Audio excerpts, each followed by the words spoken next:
What if the ground beneath our feet holds the darkest secrets? In 1988, a geologist vanished while building a massive dam. His daughter searched for 30 years, only to discover the horrifying truth. He wasn't lost in the forest.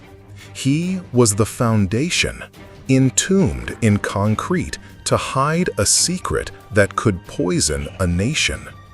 In 1988, a man named Michael Jennings drove into a forest to read the earth and was never seen again. For 30 years, the case remained frozen in time, a single tragic footnote in the celebrated history of the Oakhaven Dam, a monument to human ambition. But some mysteries don't stay buried. They wait. 30 years later, a tiny glint of light captured by a hobbyist's drone would ignite a fire that had been smoldering for a generation. The truth was about to rewrite everything. What if the ground beneath our feet holds the darkest secrets? In 1988, a geologist vanished while building a massive dam. His daughter searched for 30 years, only to discover the horrifying truth. He wasn't lost in the forest. He was the foundation, entombed in concrete to hide a secret that could poison a nation. Stay with me, because what she uncovers will change how you see the world we've built. Michael Jennings was not a man of mystery. He was a man of lines, of strata, of the quiet, unerring logic written in rock and soil. As a senior geologist for the Federal Reclamation Authority, he was one of the most respected minds behind the Oakhaven Dam, a monumental public works project designed to tame the wild Skagit River and power the Pacific Northwest. In the fall of 1988, he was known for his calm demeanor, his unwavering integrity, and the almost preternatural way he could read a landscape. His daughter, 7-year-old Eris, knew him as the man who brought home interesting rocks and smelled of pine needles and damp earth. On October 12, 1988, Michael drove his government-issued Ford Bronco into the dense, fog-shrouded foothills of the Cascade Mountains for a final survey of a region designated Sector Gamma, an area deemed geologically stable and ready for the next phase of construction. He was meant to verify fault line data. His last radio call, logged at 2:51 p.m., was routine. "All clear at marker 7, he'd said, his voice steady against the hiss of static. "Ground is solid. Proceeding to final placement." He was never heard from again. The initial search was frantic and massive. Helicopters sliced through the oppressive gray sky while search parties combed the unforgiving terrain.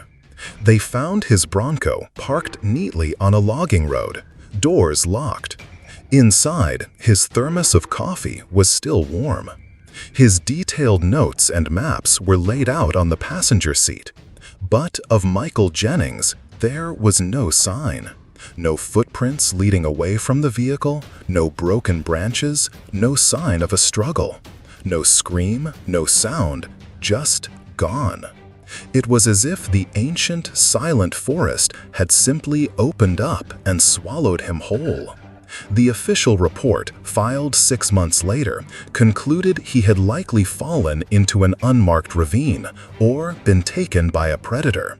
The case was closed, filed away as a tragic but explainable accident. The forest, however, wasn't finished. It still held him.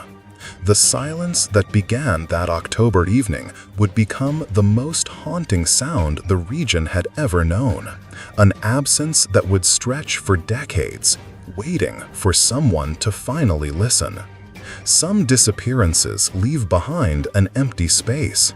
Michael Jennings left behind a silence that became the defining feature of his daughter's life, a void that stretched for 30 years, absolute and unbroken. It was a silence so profound that it took on its own weight, its own texture. But the past is never truly gone. It has just been quiet. And for Eris Jennings, that quiet was about to be shattered by a single, accidental photograph taken from the sky. For 3 decades, Eris grew up in a house where her father was a ghost, present only in photographs and in the heavy, unspoken grief that settled like dust on every surface. Her mother, Elena, tried to move forward, but the not knowing was a quiet poison. Every knock on the door, every unidentified car driving slowly down their street was a flicker of impossible hope, followed by the familiar, crushing ache of reality. Every answer was like a knife made of fog. You could feel the edge, but never see the blade. But how does a child's love survive 30 years of silence? It doesn't fade. It transforms. It becomes an investigation. For Eris, her father's absence shaped her future. She didn't just miss him, she pursued him. She devoured his books on geology, memorized his theories on plate tectonics, and traced the lines on his old maps until the paper frayed at the edges, worn thin by her desperate pilgrimage. The world of rock and sediment, the language of the earth that he had spoken so fluently, became the only place she could still feel close to him. It was a connection that time could not sever. She went on to study geology at the very university where he had once taught, earning a doctorate and a reputation for being as meticulous and brilliant as he was. It was an act of profound remembrance, a way to keep his name alive, not just in her heart, but in the world he had loved. Beneath the professional success, however, was the gnawing question. The official story never sat right with her. Her father was too careful, too experienced to simply vanish. He knew those mountains better than he knew his own backyard. The conclusion of a simple accident felt like a story told to quiet a child, not an answer that could satisfy a seeker. For 30 years, the case file gathered dust in a federal archive, its edges yellowed, its contents memorized by Eris alone. The Oakhaven Dam was completed, a towering monument of concrete and steel, hailed as an engineering marvel. For the world, it was a symbol of progress, a testament to human ingenuity. For Eris, it was a tombstone, marking a place of profound and unanswered loss. She never stopped searching, not really. She carried that small, strange guilt like a splinter beneath her skin, the guilt of a survivor left to wonder. She carried the cold case within her, a quiet, personal investigation that had no jurisdiction, no budget, and no end.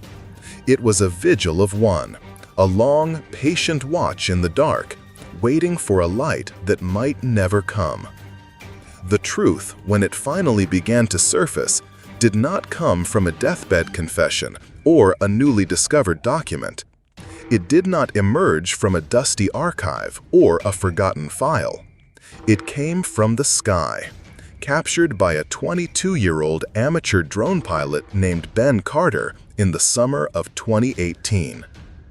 The Earth gives back what it takes, but sometimes it needs a little help from modern technology. Ben was a hobbyist, chasing epic landscape shots for his small social media following. He wasn't looking for a mystery, he was looking for beauty. On a brilliantly clear August afternoon, he flew his drone over the supposedly pristine wilderness of the North Cascade National Preserve, miles west of the Oakhaven Dam, a region protected from all development. The footage was stunning, a rolling sea of ancient green pines under a piercing blue sky. Reviewing his footage that evening, back in the quiet of his apartment, he noticed something odd. In a single frame, deep within a steep, thickly wooded ravine where no trail existed, something caught the sun with a sharp, unnatural glint. Zooming in, the image was pixelated but unmistakable. It was a metallic object, driven directly into a rock outcropping. It looked like some kind of stake or pin. It was nothing, probably, just old survey equipment from decades ago, forgotten by time.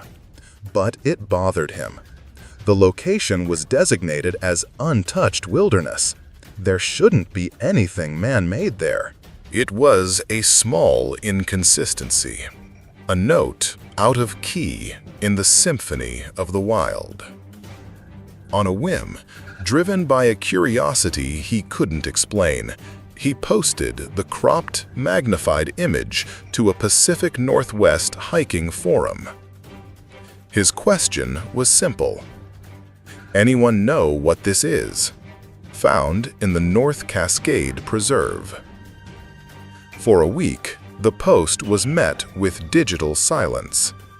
Then, it was seen by a friend of Eris Jennings.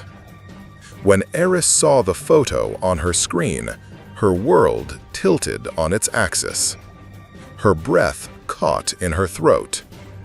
The image was blurry, a collection of indistinct pixels, but she didn't need a clear picture. Her heart pounded as she recognized the design, not just from memory, but from the diagrams he'd sketched over and over in his journals, the ones she had traced with her own fingers 1,000 times. It was a Jennings Mark IV, a specialized type of geological survey marker he had designed himself, known for its unique tri-flanged head. It was his signature, hammered into stone.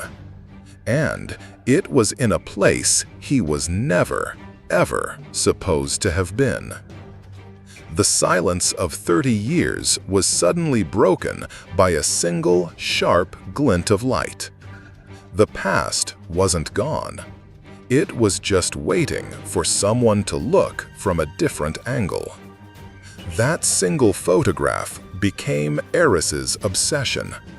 It was more than a clue. It was a voice from the past, a totem of her father's final moments, a metallic ghost crying out from the wilderness. The unwavering seeker now had a map. Using Ben Carter's GPS data and her own advanced cartography software, she pinpointed the marker's location. The result sent a chill down her spine. The marker was situated nearly 9 miles west of Sector Gamma, the official zone of her father's last survey. More disturbingly, it was in a direct line of sight with the dam's primary spillway. In an area the original project schematics labeled with a chilling finality: geologically unsuitable, high instability. Her father hadn't been lost.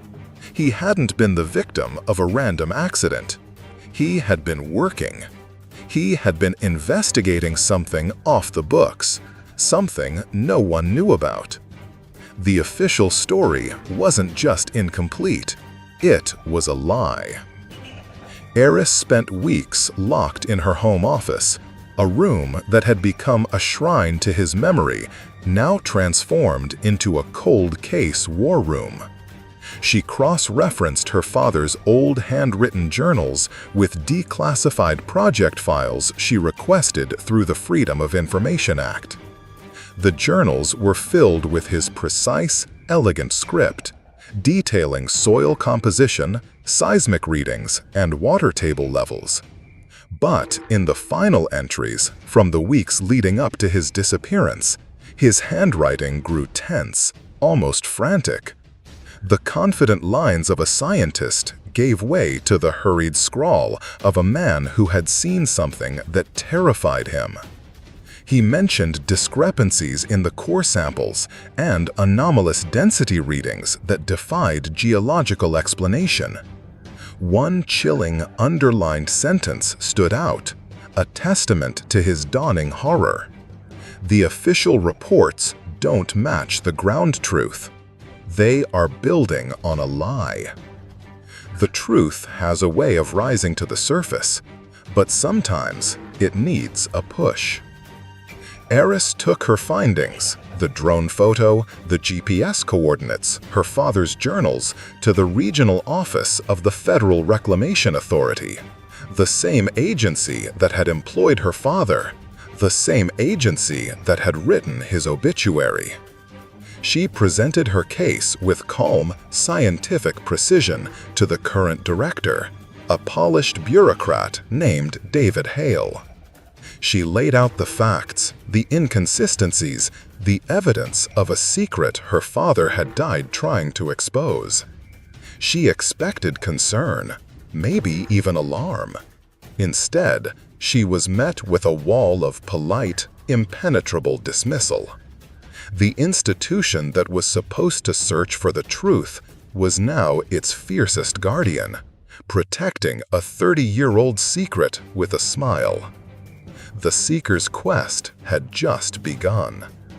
Director David Hale listened to Eris's presentation with a practiced, sympathetic expression. It was the kind of expression perfected by men in power, designed to convey deep concern while conceding nothing. He sat behind a large mahogany desk, a fortress of bureaucracy, and called her father a hero, a legend within the authority. He acknowledged her grief with a somber nod. But when it came to the evidence, the cold, hard facts of the marker and the journals, he was unmovable. "Dr. Jennings," he said, his voice smooth as polished riverstone, "this is a 30-year-old case. That marker was likely from an even older survey, forgotten and undocumented. Your father was a brilliant man, but he was under immense stress toward the end. It's not uncommon for field notes to contain speculative theories." He dismissed her meticulous, decades-long quest as the product of grief and filial loyalty. He promised to look into it, a bureaucratic euphemism for burying the issue forever in a mountain of paperwork. Eris left the meeting feeling not just dismissed, but watched. The encounter had felt scripted, the denial too quick, too absolute. It wasn't the response of a man uncovering a potential problem. It was the response of a man protecting a known one. As she dug deeper, she kept hitting the same wall. Her requests for the original, unredacted geological surveys from 1988 were denied, citing national security concerns. Her attempts to contact other engineers from the original project were met with disconnected phone numbers and polite but firm refusals to speak. The Oak Haven Dam was a federal asset, and the institution was closing ranks, protecting a secret she couldn't yet see. The silence wasn't just old, it was being actively maintained. During her research into the dam's history, one name appeared again and again, a ghost in the machine: Leland Shaw. He was the original project director, the visionary who had pushed Oak Haven from concept to reality. A man now in his late 80s, celebrated as an icon of American industry and living in a quiet, wealthy retirement community. He was the one who had signed off on the official report into her father's death. He was the one who had declared the ground safe, who had laid the first ceremonial stone. The stone wall, Aris realized with a cold certainty, had a foundation, and its architect was Leland Shaw.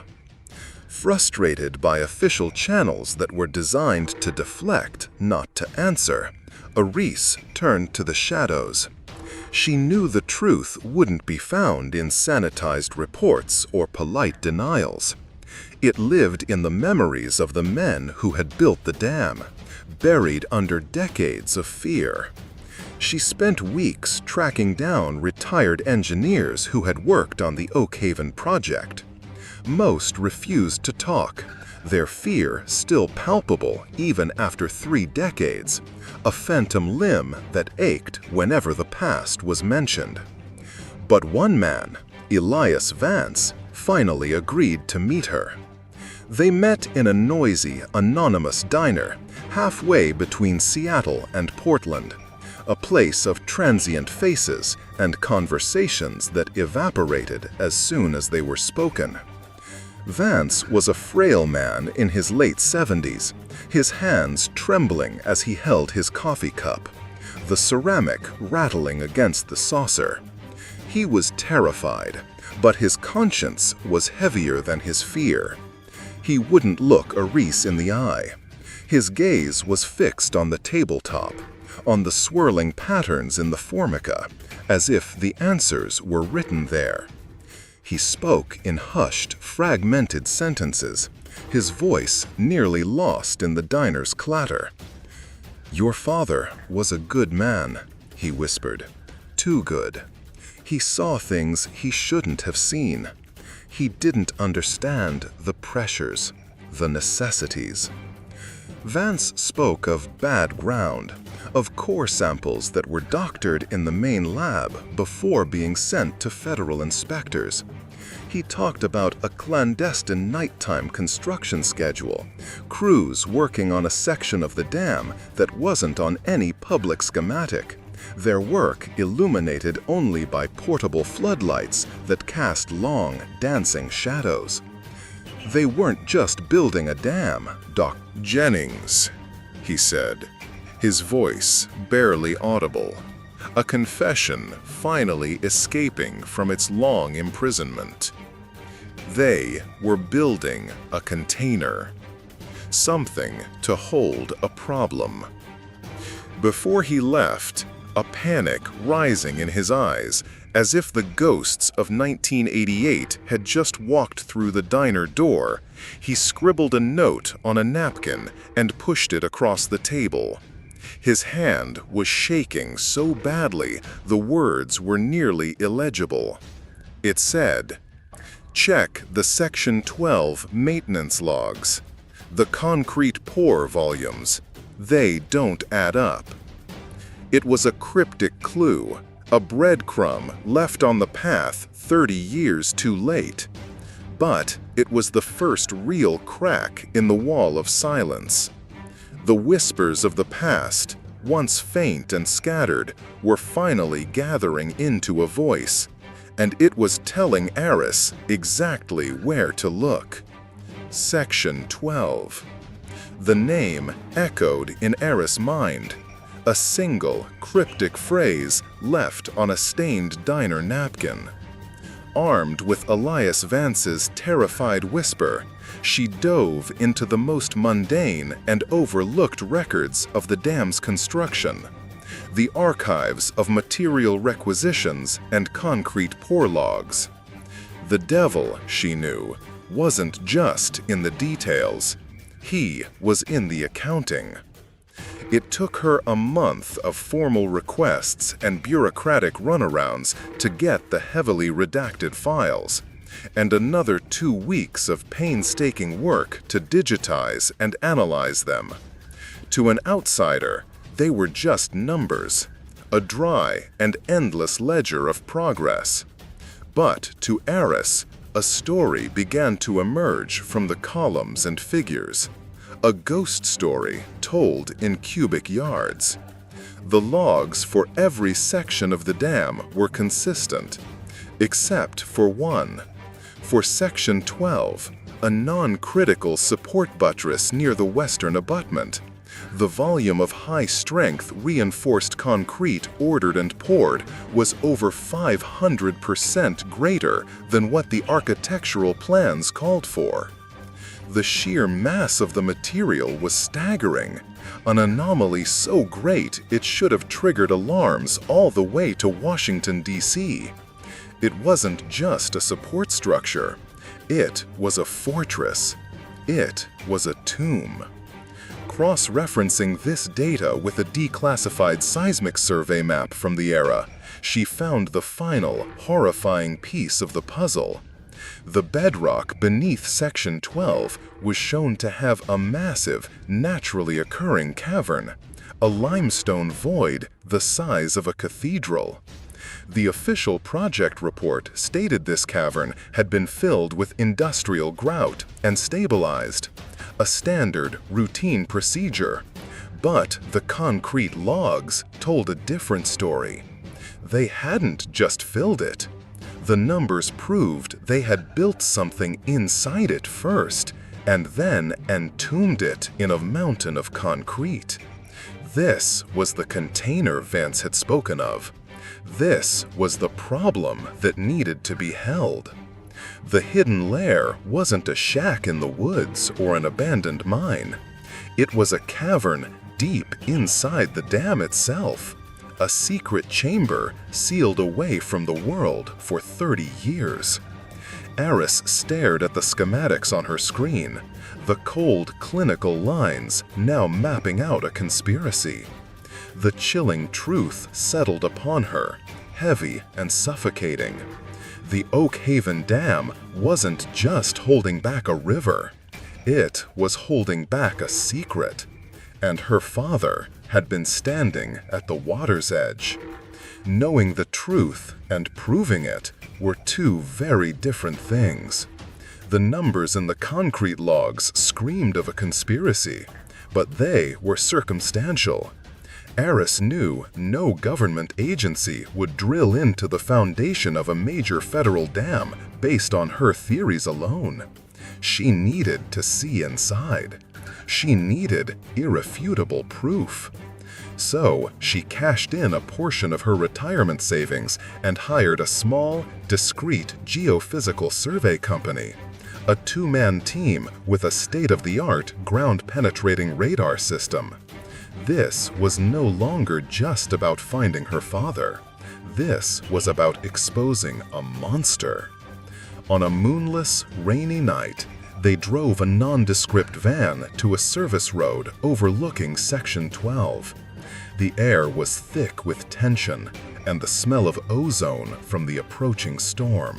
While one man stood watch, his silhouette stark against the distant glow of the dam's lights, Eris and the lead technician, a man named Frank, set up the equipment. Her heart pounded a frantic rhythm against her ribs. The GPR unit sent silent electromagnetic pulses deep into the concrete, its readings painting a picture of the world beneath their feet on Frank's laptop screen. It was like listening to the Earth's heartbeat, searching for a murmur. For the first hour, the readings showed what they expected: the dense, solid red of reinforced concrete, followed by the deep, unwavering line of bedrock. Then, as they scanned the area corresponding to the limestone cavern, the image on the screen shifted. The solid red of concrete gave way to a vast, hollow blue space. It was the cavern. It was real. But it wasn't empty.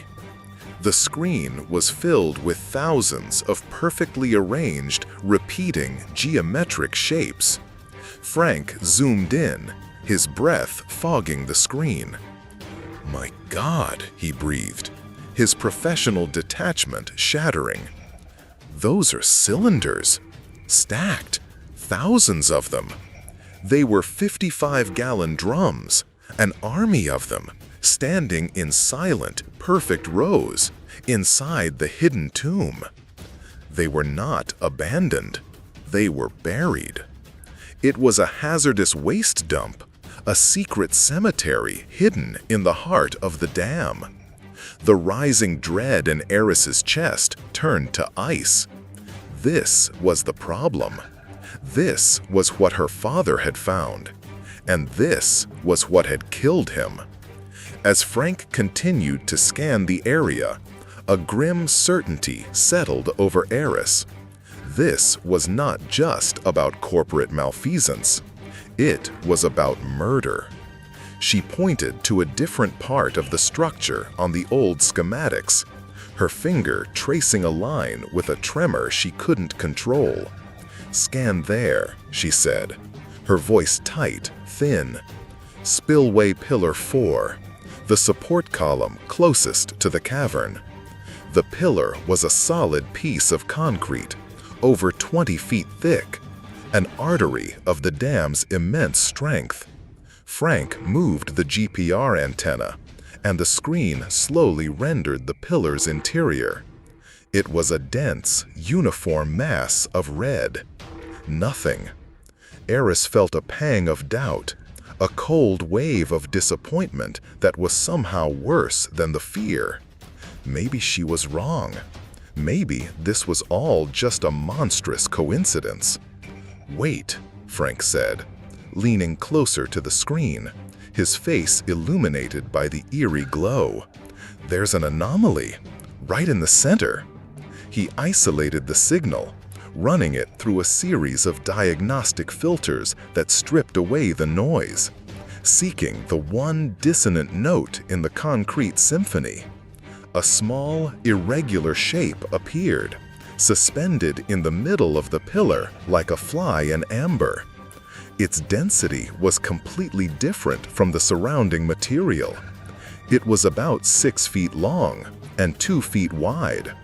Frank ran a material composition analysis based on the signal's reflection, his fingers flying across the keyboard. The algorithm processed the data, and the results appeared on the screen in cold, clinical text. "The density is organic," he said, turning to look at Eris, his expression a mixture of awe and absolute horror. "And there's high signal reflection from metallic elements, a belt buckle, dental fillings, the zipper on a jacket." He didn't need to say anything more. The air left the world. Eris stared at the small, ghost-like image on the screen, a human form encased forever in stone. The not knowing that had haunted her for 3 decades, a relentless, shapeless torment, was over. It was replaced by a certainty so horrific it stole the air from her lungs. Her father hadn't been lost in the woods. He hadn't been taken by a wild animal. He had been silenced. His body mixed into the very concrete of the dam he had tried to stop. He was not a memory. He was a part of the foundation. The GPR data was a smoking gun. The images of the entombed barrels and the human remains were undeniable. A digital ghost story told by radio waves. Eris knew she couldn't trust the authorities who had covered up the crime in the first place. To them, her father was a liability, and his truth was a threat. To bring a monster to light, you cannot ask the darkness for permission. So she contacted a reporter she knew she could trust, a Pulitzer Prize-winning investigative journalist at the Seattle Times named Marcus Thorne. She gave him everything: the drone photo, her father's journals, the concrete logs, Vance's testimony, and the terrifying GPR scans. She laid out 30 years of silence and grief on his desk, and he saw it for what it was: the story of a lifetime. Thorne and his team spent 2 weeks verifying the data, cross-referencing sources, and building a case so airtight that no amount of official denial could shatter it. Then, on a Sunday morning, the story broke. The front-page headline was stark, brutal, and unforgettable. Tomb of Secrets. Oak Haven Dam, built on illegal nuclear waste dump, contains remains of missing geologist. The story exploded. It was a scandal of unimaginable proportions, combining a 30-year-old cold case with a massive environmental disaster, and a tale of corporate and government corruption that reached the highest levels. The public outcry was immediate and overwhelming. Within 48 hours, the FBI, forced by the sheer weight of public pressure, launched a full-scale federal investigation. Agents descended on the dam, which was immediately closed to the public, its towering facade now looking less like a monument and more like a crime scene. The offices of the Federal Reclamation Authority were raided, their files seized. The reckoning had begun. For Eris, it was a strange and hollow victory. She stood on a hillside overlooking the dam as news helicopters buzzed in the sky like angry wasps. The world now knew the truth, a truth she had carried alone for so long. But the truth was a monster, and it was finally clawing its way into the light, and she did not know if anyone would survive its glare. The FBI investigation, led by a tenacious agent named Maria Flores, moved with surprising speed. The GPR data guided them directly to the truth, a map to the heart of the conspiracy.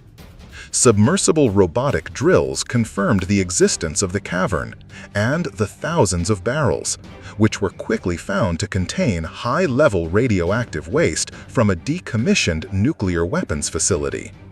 The project's powerful corporate and political backers had needed a cheap, secret place to dump the material, and the remote, federally controlled Oak Haven site was the perfect location. The dam wasn't just for power. It was a sarcophagus. Agent Flores' team focused on the man at the center of it all, Leland Shaw. In his pristine retirement home, surrounded by photos of him shaking hands with presidents, Shaw was initially defiant, a lion in winter, protected by a team of high-priced lawyers. But the evidence was relentless. The truth, once it starts to surface, is like a flood. Investigators found a secret memo from 1988, unearthed from a box of documents in a forgotten storage unit, authorized by Shaw's signature. It ordered Michael Jennings to be permanently silenced after he had confronted Shaw with his discovery of the illegal dumping. A former security chief from the project, a man named Robert Keller, was granted immunity and confessed to the details. His testimony was chilling in its banality. He and another man had ambushed Michael at his survey site. They killed him there, in the quiet of the forest he loved. They brought his body back to the dam, and under the cover of night, during a scheduled pour for Spillway Pillar 4, they had dropped his body into the wet concrete, burying him forever in the monument he had fought to build with integrity. The story was more terrifying than anyone had imagined. This wasn't just a case of a disappearance. This wasn't a tragic accident. This was an execution and a cover-up on a scale that staggered the nation. Because monsters aren't just found in basements. Sometimes they wear suits. Sometimes they build monuments. Leland Shaw's trial was the final, somber act of the tragedy. Despite his age and claims of failing memory, the jury saw through the facade of a frail old man to the monster beneath. They found him guilty of murder, conspiracy, and dozens of environmental crimes. He was sentenced to life in prison, a sentence he would only begin to serve before dying a year later, a quiet end for a man whose crimes had echoed for decades. The legal victory felt profound yet empty. Justice had been served, but the true sentence had already been carried out on the dam itself. A team of forensic engineers and archaeologists began the painstaking, unprecedented task of extracting Michael Jennings' remains from Spillway Pillar 4. For weeks, the world watched via live news feeds as robotic arms carefully chipped away at the concrete, a slow, respectful, and heart-wrenching excavation that was part science, part eulogy. When they finally reached him, his body was perfectly preserved, a fossil in man-made stone, his work clothes and boots still intact. The image of his silent form being gently lifted from the pillar became an iconic symbol of the entire ordeal.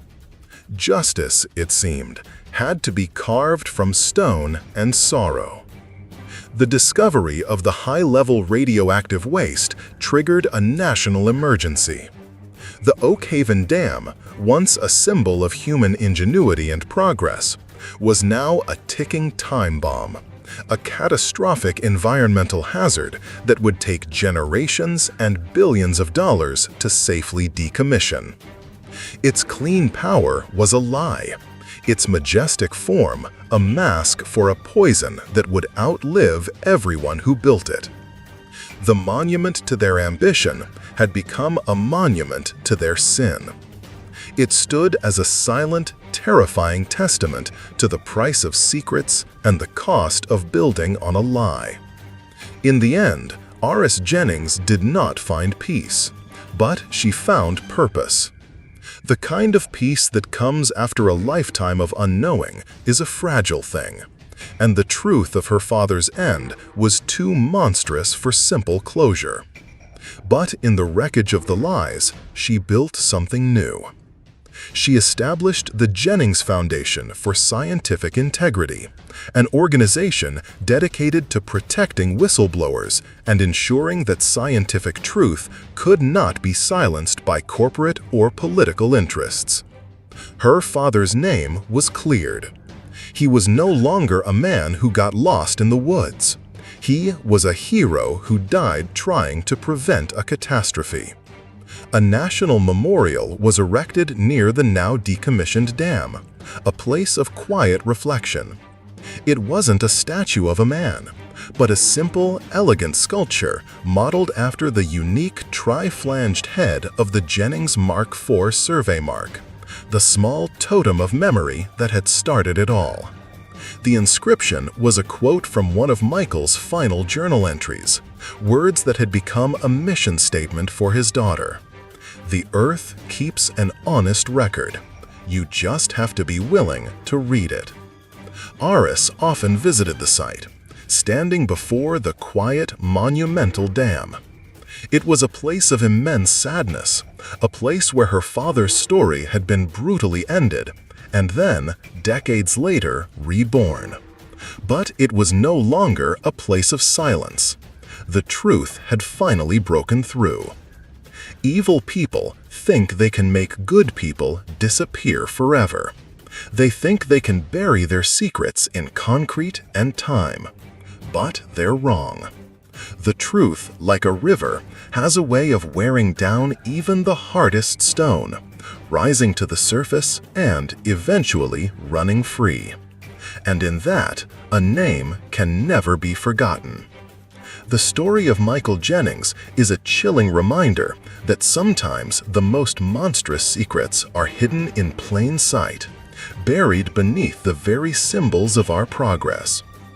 His daughter's relentless search for truth proves that one person's voice can be powerful enough to shatter decades of silence. What are your thoughts on this case? Do you believe justice was fully served? Let us know in the comments below. Thank you for watching Unfound. If you believe that no name should stay forgotten, don't forget to subscribe to Unfound and hit the notification bell. Well, see you in the next investigation.